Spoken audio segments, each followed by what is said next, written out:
ये किब्बर गांव है और यहाँ पे ये राजकीय केंद्र प्राथमिक पाठशाला किब्बर की छोटा सा गांव है, 51 घरों का होगा मेरे ख्याल से। यहाँ से एट ए ग्लांस दिखाई भी दे सकता है। ये यहाँ पे एक बहुत मंदिर है लेकिन वो अभी बंद है फिलहाल, और वो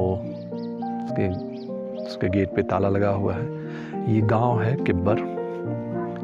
की मोनेस्ट्री से फिर हम लोग की गांव से चिचम गए थे, फिर यहाँ पे किब्बर आए हैं। तो ये किब्बर गांव है और इधर के आज के टूर में इस गांव को भी शामिल किया जाता है। और इधर जो कुछ महत्वपूर्ण गांव है काजा के आसपास, उसमें की और किब्बर और ये चीचम माने जाते हैं। कल हम लोग गए थे वहाँ पे लांगजा, हिक्किम और एक और गांव जो सबसे ऊपर था कॉमिक।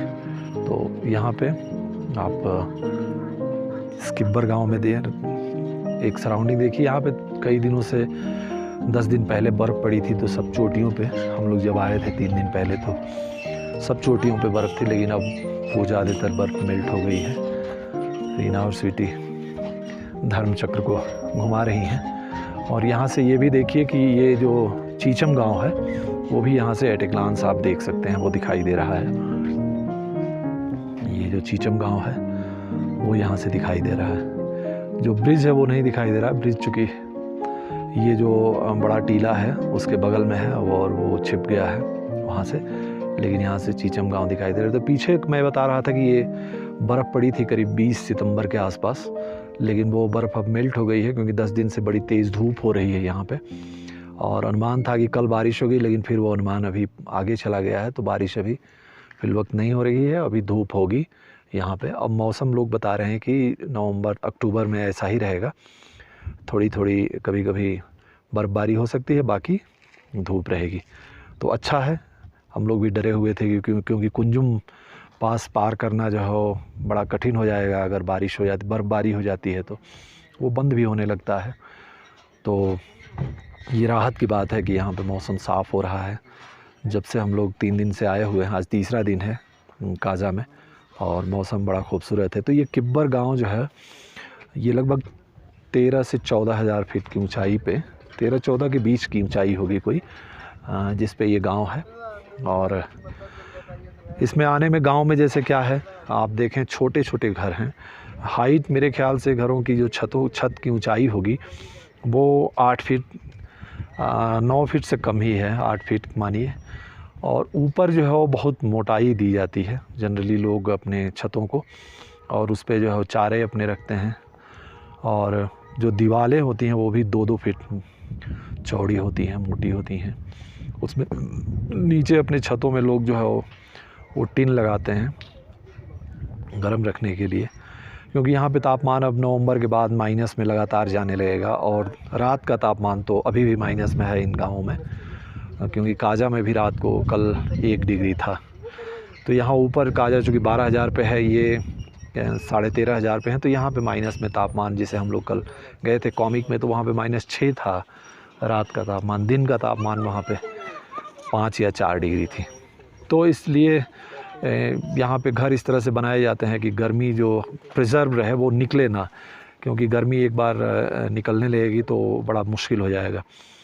तो ये अच्छा है कि जो सरकारी स्कूल हैं आप देखें कि इन गाँवों तक में भी उनकी पहुँच है, और इससे एक पता चलता है कि शिक्षा को किस तरह से सरकार की व्यवस्था के भीतर होना चाहिए। शिक्षा एक ऐसा क्षेत्र नहीं है जिसमें लोग कहते हैं कि नहीं प्राइवेट सेक्टर को दे दीजिए। आप बताइए इन गाँवों में कौन आएगा, कोई प्राइवेट स्कूल वाला कैसे आएगा, क्योंकि उसको वो मुनाफा नहीं मिलेगा। लेकिन यहाँ पे अगर ये सरकार अपनी जिम्मेदारी लेती है तो वो चूँकि मुनाफे के लिए नहीं, वो एक तरह से सामाजिक जो सुरक्षा है और जो राष्ट्र का दायित्व है उसको निभाने के लिए वो लिया जाता है। और इसलिए ये राजकीय जो प्राथमिक केंद्र हैं, प्राथमिक पाठशालाएं हैं, इन गाँवों में मैंने देखा, लांगजा में भी, हिक्किम में भी और अभी की में भी, सब जगहों पे भले ही आबादी 100 हो, 150 हो, 10 ही लड़के हों, लेकिन उनके लिए एक प्राथमिक पाठशालाएँ हैं।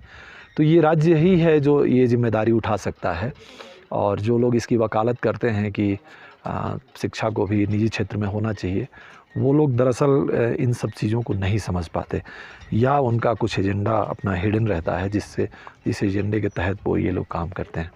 बहरहाल स्वास्थ्य और शिक्षा जैसे 2 विषय जो राज्य को उसमें दखल देनी चाहिए, और बहुत सारे और विषय हैं। प्राइवेट प्लेयर्स के लिए अपॉर्चुनिटी ज़रूर है दूसरी विषयों पे, लेकिन इन विषयों पे मुझे लगता है कि राज्य की जिम्मेदारी है और वो राज्य को उठाना चाहिए। और ये राज्य उठा रहा है तो देखिए यहाँ के भी लड़के पढ़ ले रहे हैं और वो एक तरह से आगे बढ़ सकते हैं। कम से कम प्राथमिक पाठशाला है तो प्राथमिक स्तर की पढ़ाई हो गई, और उसके बाद किसी को आगे पढ़ना है तो वो काजा चला जाएगा, उसके बाद आगे पढ़ना है तो वो रिकांगपिओ या कल्पा की तरफ चला जाएगा और फिर शिमला।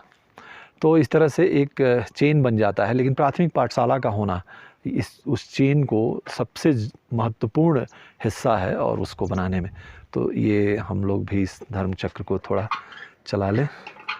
और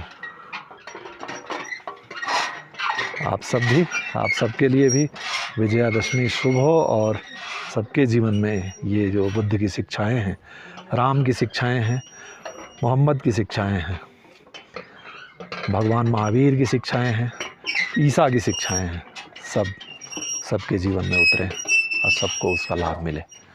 तो इस किब्बर गांव से फ़िलहाल आप सबको जुले। काजा में हम लोगों का तीसरा दिन था, और तीसरे दिन की सुबह भी हम लोग काजा थोड़ा शहर को देखने निकले। फिर उसके बाद से 2-3 जगहें थी, बस 2-3 घंटे में वो भी हो गया। एक की मॉन्स्ट्री है, बड़ी फेमस मॉन्स्ट्री है यहाँ पे, काजा शहर से लगभग मेरे हिसाब से 15 किलोमीटर के आसपास होगी। तो वहाँ गए हम लोग, और खुशकिस्मती वहाँ पे ये थी कि एक ग्रुप आया था जिसको वहाँ के जो धर्मगुरु थे वो एक्सप्लेन कर रहे थे। तो उसमें कई लोगों ने सवाल पूछे और उसमें हम लोग भी बैठे थे, और बड़ा बढ़िया उन्होंने जवाब दिए। और मेडिटेशन के बारे में, मनसा वाचा कर्मणा जो कहा जाता है कि आप सोचिए भी ठीक और बोलिए भी ठीक और करिए भी ठीक, और इन तीनों का संबंध होता है, तो ऐसा उन्होंने बताया और बहुत अच्छे से एक्सप्लेन किया। तो उसकी मॉन्स्ट्री में हम लोग लगभग 1 घंटे तक रहे वहाँ पे, 1.5 घंटे तक। फिर वहाँ से हम लोग एक चीचम ब्रिज है, वो इस एरिया का लगभग ऊपर की तरफ आखिरी गांव है चीचम, तो वहाँ पे एक ब्रिज है। और उस ब्रिज की खासियत ये है कि एक तो दूर दराज इलाके में बना हुआ है, दूसरा है कि जो खाई है वहाँ पे वो बहुत गहरी है, मेरे ख्याल से 1000 फीट की सीधी खाई है जिसके ऊपर वो ब्रिज बना हुआ है। तो उसे देखने के लिए सैलानी आते हैं, हम लोग भी गए थे दिन में, अच्छा था। और फिर वहाँ से हम लोग किब्बर गांव में गए, जो वो भी बगल का गांव है। और वहाँ पे भी ये दोनों चीचम और किब्बर दोनों गांव जो है वो एक तरह से कहिए जो स्नो लेपर्ड होते हैं, जनवरी और फरवरी के महीने में जब सारी चोटियाँ बर्फ़ से ढक जाती हैं तो वो आते हैं, और वहाँ पे उनको देखने के लिए सैलानी आते हैं। हालांकि ये भी एक तथ्य है कि यहाँ पे 15 अक्टूबर के बाद से ज़्यादातर होटल बंद होने लगते हैं, और समय भी यही है, लगभग 15 अक्टूबर से कुंजुम पास भी बंद होने लगता है जो मनाली का रास्ता है। और होटल भी जो जिस होटल में हम लोग ठहरे हुए हैं वो भी बता रही थी जो उसकी ओनर हैं कि 15 अक्टूबर को हम लोग बंद कर देंगे। लेकिन उसके बाद भी सैलानी आते हैं, और वो जो एडवेंचरस सैलानी हैं वो आते हैं और तमाम तरह की डिफ़िकल्टीज़ को सहते हैं, लेकिन वो उसका लुत्फ़ उठाते हैं। तो एक तो वहाँ पे उन दोनों गाँवों की ये खासियत है, उसकी विशेषता है, और अच्छा लगा वहाँ पे। फिर शाम को हम लोग वहाँ से आए तो दोपहर का खाना, एक यहाँ पे बहुत अच्छा वेज रेस्टोरेंट पूरे काजा में शहर में वही है एक, बाकी सब जगह मिक्स है। तो वेज खाने वाले लोगों के लिए बड़ी समस्या की बात है। मेघालय में भी हम लोग गए थे, सिक्किम में भी ये समस्या आई थी, अंडमान में भी ये समस्या आई थी, लद्दाख में भी ये समस्या आई थी। तो ये बड़ी दिक्कत की बात है कि जो प्योर वेजिटेरियन हैं लोग, उनके लिए ऐसी जगहों पे बड़ी कठिनाई हो जाती है। बहरहाल हम लोग खोजते हुए वहाँ पे पहुँचे, और वास्तव में उन्होंने खाना बहुत अच्छा दिया। और वो स्टेट बैंक, आप अगर कभी काजा में आए तो काजा में एक स्टेट बैंक है, उसी के बगल में उनका होटल है फर्स्ट फ्लोर पे, और नीचे मिठाई की दुकान है। तो वहाँ पे कल हम लोगों ने जलेबी भी खाई थी और आज भी उसका आनंद लिया, तो बड़ा बढ़िया था। और दूसरी एक और बात है कि हम लोग जिस होटल में, मैंने जिक्र नहीं किया कई जगहों पे जहाँ हम लोग रुके, सांगला में या शिमला में, सांगला में, एक कल्पा में और फिर ताबो में और यहाँ भी, तो सारी जगह जो होटल्स थे वो बहुत अच्छे मिले। सबसे अच्छा बात है कि खाना जो है उनका बहुत साफ़ सुथरा और जैसे घर का बना हुआ। जैसे यहाँ पे जो इस होटल का मैं जिक्र ज़रूर करना चाहूँगा कि होटल ओल्ड मांक है इसका नाम, और इनकी व्यवस्था अच्छी है, इनका होटल का लोकेशन बहुत अच्छा है और दाम भी, जो इसका फेयर है वो भी कोई टैरिफ बहुत बड़ा नहीं है, ठीक है, रिजनेबल है, तो वो अच्छा है ये जगह। और खाना बहुत अच्छी, इनकी जो ओनर है वो बहुत पूछ के खिलाती है और घर जैसा खाना है यहाँ पे। एक चीज़ और मैंने महसूस की, उसका मैं जिक्र ज़रूर करना चाहूँगा कि आज हम लोग जब काजा शहर में निकल रहे थे तो कुछ लोग भोजपुरी में बात करते हुए मिले, तो पता चला, मैंने पूछा उनसे तो उन्होंने कहा कि मेरा घर बिहार में है। कहाँ पे है? तो बक्सर ज़िला में। अभी यहाँ पे जिस होटल में हम लोग रुके हुए हैं उसके जो कुक हैं और खाना बनाने वाले, परोसने वाले, वो लोग झारखंड से हैं। कल हम लोग जब ताबो में थे तो वहाँ पे जो लड़के थे वो भी बिहार के लड़के थे। और भी होटलों में जहाँ हम लोग सांगला में थे वहाँ के लड़के मिदनापुर बंगाल के थे जो खाना बनाते हैं या सर्व करते हैं। रिकांगपिओ में भी वही कहानी है। मतलब आप समझिए कि जितने, शिमला में भी, तो जितने होटलों में यहाँ पे काम करने वाले लोग हैं, सड़क पे काम करने वाले लोग हैं और भी बहुत सारे तरह के इस तरह के जो काम करने वाले लोग हैं वो उत्तर प्रदेश के, पूर्वी उत्तर प्रदेश के, बिहार के, ज़्यादातर झारखंड से, बंगाल से, इन्हीं जगहों से आए हुए लोग हैं। और ये कहानी 10 साल पहले भी हम लोग लद्दाख गए थे तो वहाँ पे थी। ये कहानी 10 साल बाद भी 12 साल बाद भी वैसी ही है। ऐसी क्यों है?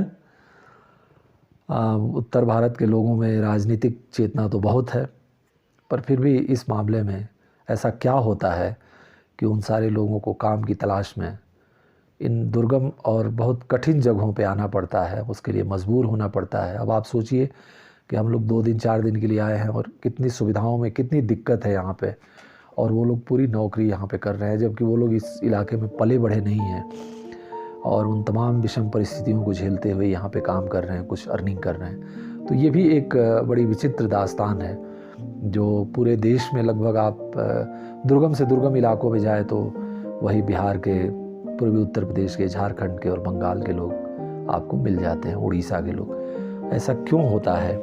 ये सवाल बड़ा महत्वपूर्ण है और ये सवाल पूछा जाना चाहिए। दुर्भाग्य से ये सवाल नहीं पूछा जाता। बहरहाल आज तीसरा दिन है। कल सुबह हम लोग अर्ली इन द मॉर्निंग निकलना है। पहले हम लोगों का इरादा था कि हम लोग चंद्रताल में रुकते, लेकिन अभी मौसम वहाँ पे बता रहे हैं लोग कि तापमान ज़्यादा नीचे चला गया है और सुझाव है कि न रुका जाए, तो हम लोग चंद्रताल देखते हुए निकल जाएंगे। सोच रहे हैं कि सीधे मनाली चले जाएं, कुंजुम पास पार करके। तो कल सुबह हम लोग अर्ली इन द मॉर्निंग निकलेंगे, शायद 6 बजे हम लोगों ने टारगेट रखा है, देखते हैं, होपफुली हो जाना चाहिए। तो फिलवक्त काजा से आप सबको विदा जुले।